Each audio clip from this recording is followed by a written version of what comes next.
Okay, everybody, so that was a great old piece of music called Weiss County Jail, and it was composed about 1928 by Dock Boggs. If you are not familiar with Dock Boggs, you have to familiarize yourself with him. He is one of the primary deities in our banjo songster pantheon, and he's very important. So look him up. Look up Dock Boggs, D-O-C-K, last name B-O-G-G-S. He was from Weiss County, Virginia, so he's writing about something with which he has extensive experience, which is the law enforcement around Weiss County in the 20s and the interior of the jail and what daily life was like in the jail. So I'm going to talk a little, just for a minute, about the history of this piece before I give you the verbal breakdown of how it's played. It's an easy song, so I want to focus on the history on this lesson. Dock composed the song, and this was right around the time when he actually was driven out of Virginia. If you're familiar with the area, you know that Weiss County, Virginia is right on the Virginia border with eastern Kentucky's over here. And so Dock was known to be a moonshiner. He was known to be a banjo player, and the police around there, the cops around Norton, was a dirty old crew. They apparently, you know, they hated liquor, and they probably were religious fanatics who hated stringed music, which is pretty common in the area. Especially there was one cop in particular that Dock really hated, and he had an antagonistic relationship with him. This police officer was always harassing Dock, to the point to where about 1928, this police officer illegally, without a warrant, broke into Dock Boggs' home while he was throwing a party, and the cop knew that he had white liquor in there, and they were playing banjo and probably doing all kinds of other stuff that Dock Boggs did not want to tell Mike Seeger in the 1960s when he was interviewed by him about this. So they were having a wild time. Policemen broke into the house. Dock actually threw the son of a bitch out of his house, probably beat his ass in the process. But that made him a marked man. Because if you crossed the cops in Weiss County back then, and it may still be the case today, it was very likely that you'd wind up dead, and nobody would face justice for it.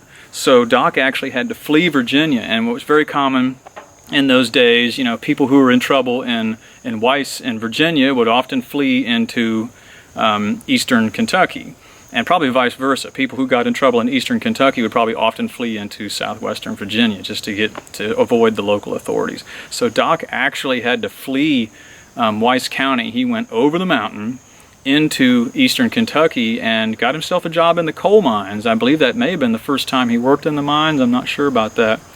And he worked in those mines in Kentucky for several years, and he was so worried about that cop in Norton, Virginia, that he actually stayed in eastern Kentucky until he got news that cop was killed. Somebody shot that bastard one day and killed him, and so then Dock knew it was safe for him to go back to Virginia, and he did as soon as he could. So that's the history behind the piece. So let's do the close-up.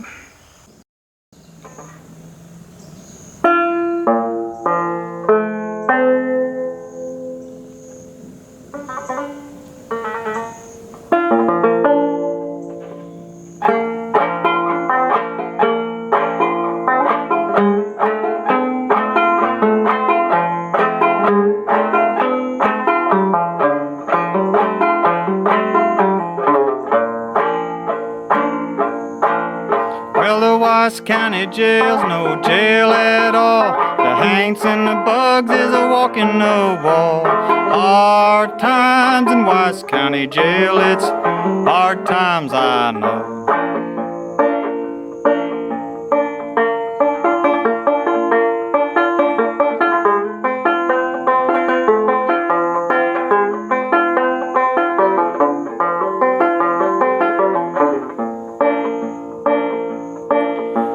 Almost make my stomach ache when they bring them potatoes in the old tin plate. Hard times in Weiss County jail, it's hard times I know.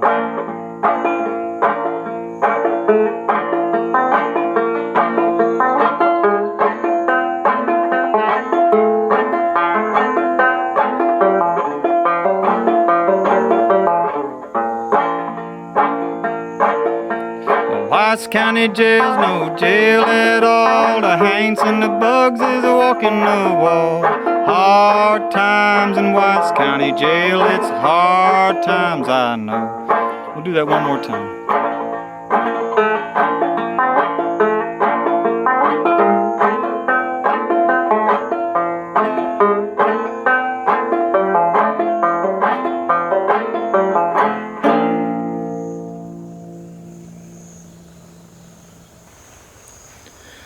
Okay, everybody, that was the close-up. I showed you the two-finger style, how I play it, which is probably the closest to the three-finger picking that Doc used. And then I transitioned into the overhand style, what most people call claw hammer today. And at the very end there, I transitioned into the up-picking style. A lot of people call that Seeger style, but Mike Seeger didn't come up with that style. So I call it up-picking or upstroke. And I transitioned into that at the end there for you. And I hadn't practiced that before, so I slipped up a little bit. But I think that gave you a good flavor, understanding of how the song is supposed to come off. So let's do a verbal run-through of it.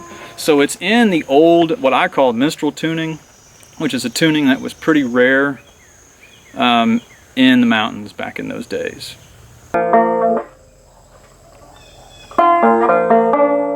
Okay, everybody, I had to take a break and move because the camera was overheating, but so I'm back now. The tuning, as I mentioned before, is GCGBD, which most of us think of as the old minstrel tuning. If you talk to classic banjoists, however, they will correct you and tell you that it's actually standard tuning. But anyhow, the minstrel tuning. And I want to point out a little bit more history about this tuning. This is not a tuning that was apparently part of the vernacular. It seems to have come from the minstrel period and what we call art music. I would call it 19th century pop music, commercial music. That's my guess as to where this tuning came from. A little bit of evidence for that is that George Gibson never encountered this tuning until he left the mountains and started listening to field recordings and hanging around with other banjoists who did not come up in the vernacular tradition. The only two mountain ears that I can think of who did use this tuning from the area that we're discussing, southwestern Virginia, southeastern Kentucky, would be Dock Boggs and Buell Kazee. And I believe that Dock Boggs said that he learned it later in life, in the 20s, from African American musicians who played ragtime and classic banjo. I could be wrong about that. And if I'm not mistaken, I'm pretty sure that Buell Kazee also said that he learned this tuning later in life. So it's not really a vernacular tuning. Anyhow, so GCGBD, how do we play this piece, Wise County Jail? It's all based out of this simple chord shape here, which is, in this tuning, this is a C chord. That gives you this nice C chord. And you're just going to start off with this chord on the second string. Wash up your head, boy. Wash up your face, boys. Comb up your head. And there's another chord you're going to go to, and I like to slide into it. I take my ring finger, third string, third fret, slide into it, take my index finger, second string, third fret. So you wind up with this chord. Your ring finger on the third at the fourth, your trigger finger on the second at the third. That gives you this chord. So you go from here. So wash up your face, boys, comb up your head. Now get ready for your coffee and bread. And you're gonna, when you sing bread, you go to the open third string. Now get ready for your coffee and bread. Back into that chord, hard times.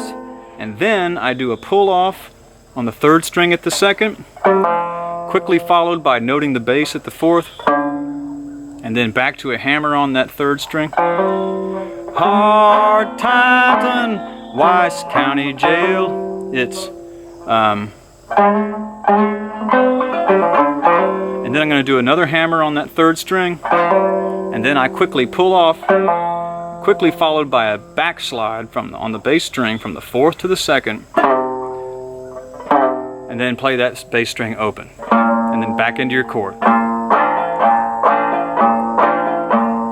Wash up your face, boys, comb up your head. Now get ready for your coffee and bread. Hard times on Weiss County Jail, it's hard times, I know. So that's it. If you appreciated what I just did for you there, if you learned something either historically or musically, I would really appreciate it, and you'd be helping me a great deal if you gave this video a thumbs up. If you want to help me even more, subscribe to the channel so that you'll see stuff in the future and, you know, keep interacting with me. That helps me. The best thing you can do is share this video. Share it on social media. If you want to see the tab for this lesson, I do offer tabs for this and every lesson we're doing henceforth. It's at patreon.com/Clifton Hicks. I'm going to put a link, I believe, up in this corner. And it's only $2 a month, and I give you tabs for each of this, and you have unlimited access to this ugly mug.